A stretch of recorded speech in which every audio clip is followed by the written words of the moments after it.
अंधी सास की चालाक बहू। लो कर लो बात। शिव मंदिर का शंख भी बज गया। इसका मतलब सुबह के 7 बज गए हैं, लेकिन अभी तक नाश्ता नहीं आया। अरे बहू, ओ पूनम बहू, अरे इस अंधी बुढ़िया को इस जन्म में नाश्ता नसीब होगा कि नहीं?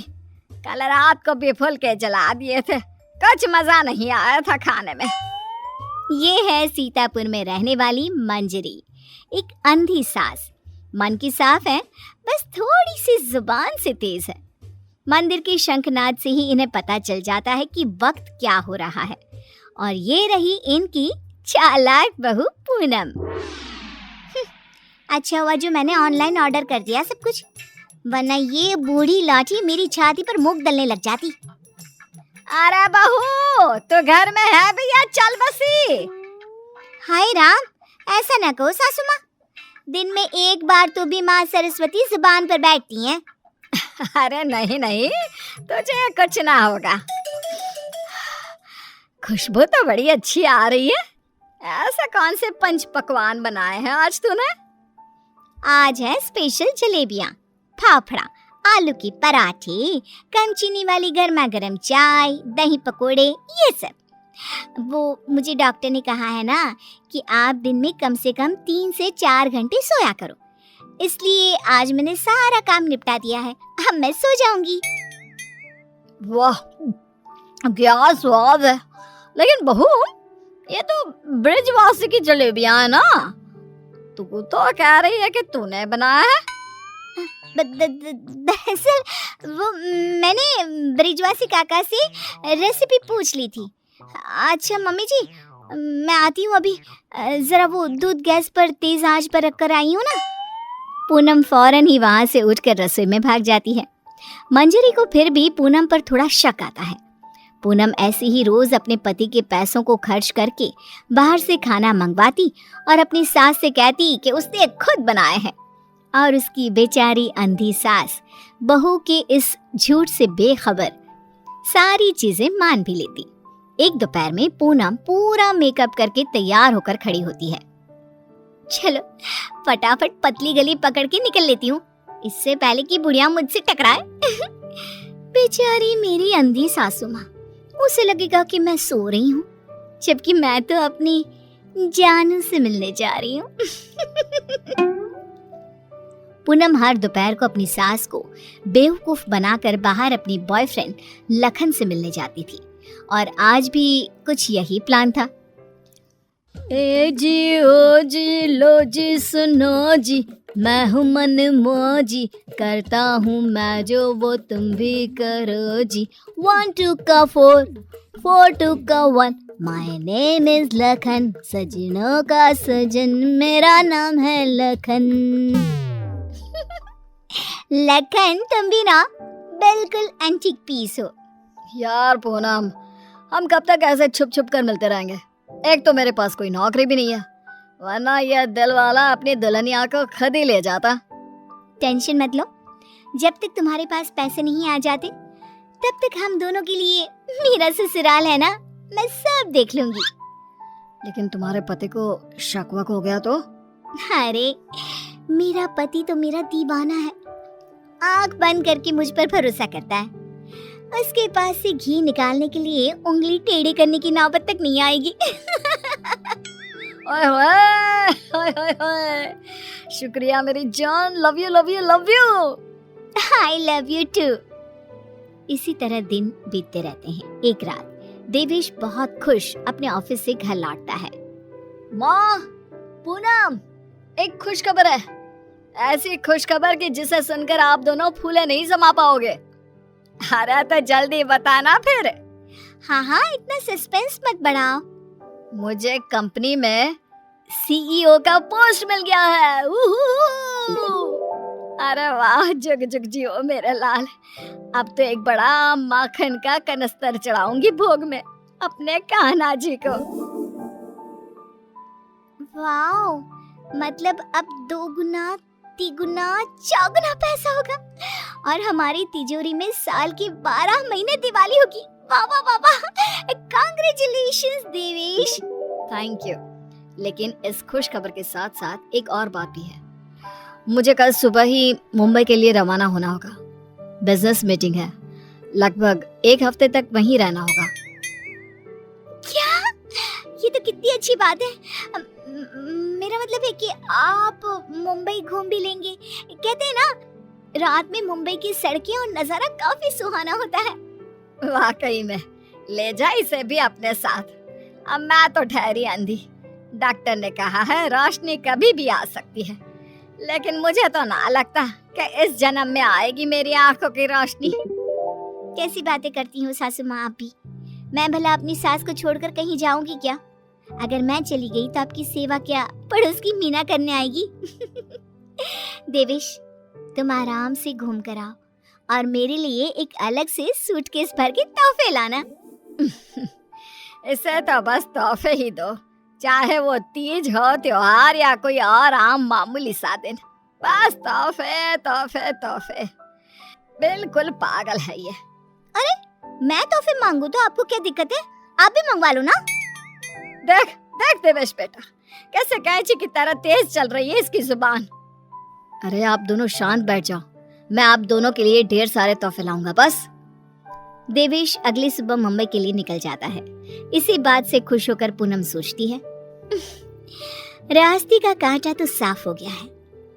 अभी मैं चुपके से मेरे लखन को घर पर भी बुला सकती हूँ। इस अंधी बुढ़िया को तो कानों कान भनक भी नहीं लगेगी।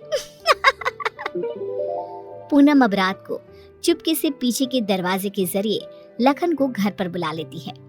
अब जहाँ सास घोड़े बेचकर खर्राटे मारते हुए सो रही होती है, तो वो बहू की बात करने की आवाज सुनकर तुरंत उठकर बैठ जाती है। ये आवाज किसी आदमी की लगती है, शायद बहू के कमरे से आ रही है।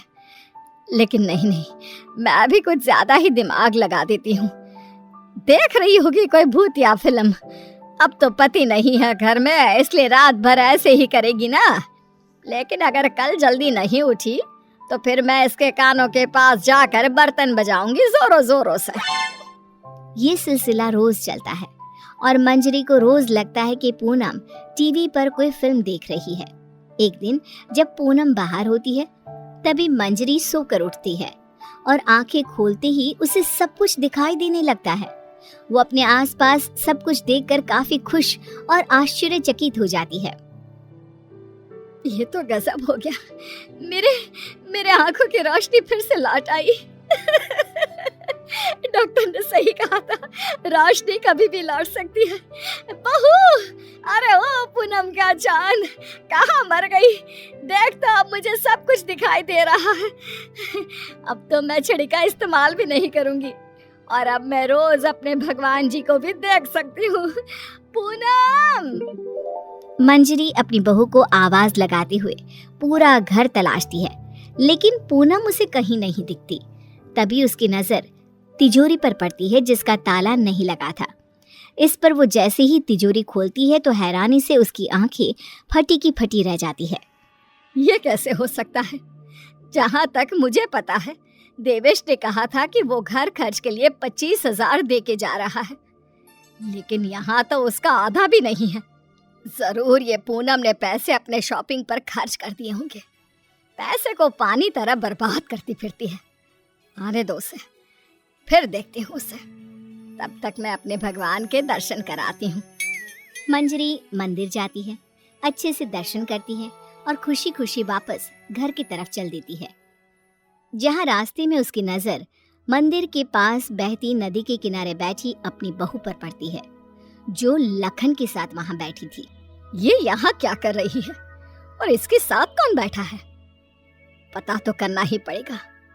अब मंजरी चुपचाप आगे बढ़ती है और वहीं पास में एक बड़े पेड़ के पीछे छुपकर उनकी बातें सुनने लगती है। सुनो लखन, कल मेरा पति आने वाला है। आज रात को तुम आना और हम दोनों पूरी तिजोरी पर हाथ साफ कर देंगे। और भी बहुत सारा बेशकीमती सामान पड़ा है घर पर, उसे भी हम अपने साथ लेकर यहाँ से भाग जाएंगे। आइडिया अच्छा है मेरी जान, अब हमें कोई नहीं रोक सकता। हम ना यहाँ से सीधा सिंगापुर जाएंगे डार्लिंग। बाप रे बाप, इसका मतलब इस महारानी का इस मुफ्तखोर के साथ चक्कर चल रहा है। अच्छा, तो मेरे बेटे को लूटकर अपनी दुनिया बसाने का प्लान चल रहा है। अब रुक, तुझे दिखाती हूँ दाल और आटे का भाव। अब घर पे अच्छे से डोली सजाती हूँ तेरी विदाई के लिए। मंजरी वहां से चली जाती है और कुछ देर बाद जब पूनम घर लौटती है तो वो दोबारा उसके सामने अंधी होने का नाटक करने लगती है। अरे सासू माँ, व्हाट्सएप? अरे कुछ नहीं बेटा, बस वो देवेश की याद आ रही थी। अरे सासू माँ, इतना लोड क्यों ले रही हो? वैसे भी वो कल तक वापस आ ही जाने वाला है, फिर क्यों खामखा परेशान हो रही हो आप? वैसे भी कल से आप दोनों माँ बेटे अपने रोने के दिन भरने शुरू कर देना। क्या कहा? मेरा मतलब कल जब आएंगे एक हफ्ते के बाद, तब आप कर लेना ना भरत मिलाप, गले मिल के जी भर के रो लेना। अच्छा, ऐसा कह रही है क्या तू? ठीक है, चल बहू, मेरे ना घुटनों में काफी दर्द हो रहा है, थोड़ा बाम लगाकर मालिश तो कर देना बेटा। और हाँ, 2 दिन बाद 7 पंडितों को भोजन खिलाना है, उसके लिए मसाले भी तो तैयार करने हैं। सिलबट्टे पर ही पीसना है उनको, घर के पिसे शुद्ध मसाले चाहिए। लेकिन सासू माँ, मैंने जो कह दिया सो कह दिया, अब कोई आना कानी ना करना, ठीक है? वरना देवेश को फोन करके बता दूंगी। हाँ, मंजरी अपनी बहू पूनम से जानबूझकर सारा काम करवाती है और ना चाहते हुए भी पूनम को वो सारा काम करना ही पड़ता है। आखिरी बार थोड़ी एक्स्ट्रा सेवा करा लेती हूँ इस नासपिटी करमचली से। मुझे इतने सालों तक उल्लू बनाया ना, अब इससे एक दिन में कैसे सूखी मिर्ची बनाती हूँ, देखना। सारा दिन काम करके पूनम अपने कमरे में जाती है और रात को लखन पीछे के दरवाजे से घर में घुस आता है। किधर है सारा माल? जल्दी करो, अपने पास बिल्कुल भी टाइम नहीं है। पूनम और लखन मिलकर सामान चुरा ही रहे होते हैं कि तभी वहां पर देवेश और मंजरी आ जाते हैं और उन्हें वहां देखकर पूनम और लखन के पैरों तले जमीन खिसक जाती है। देवेश, देवेश, तुम? सासू माँ, आप देख सकती हो? कैसे? तुझे क्या लगा तू हमें इस तरह चूना लगाकर आसानी से बचकर निकल जाएगी? पूनम, जो कुछ भी तुमने हमारे साथ किया है ना, मैंने कभी सपने में भी नहीं सोचा था कि तुम ऐसा करोगी। बहुत बहुत गलत किया तुमने। और तू लंगूर लखन, तेरी तो ऐसी की तैसी। बचाओ, माफ कर दो भैया, माफ कर दो। लखन हाथ जोड़कर खड़ा हो जाता है, लेकिन देवेश उसे नहीं छोड़ता। वो तुरंत पुलिस को बुलाता है और पूनम और लखन को फ्रॉड और चोरी के केस में अरेस्ट करा देता है।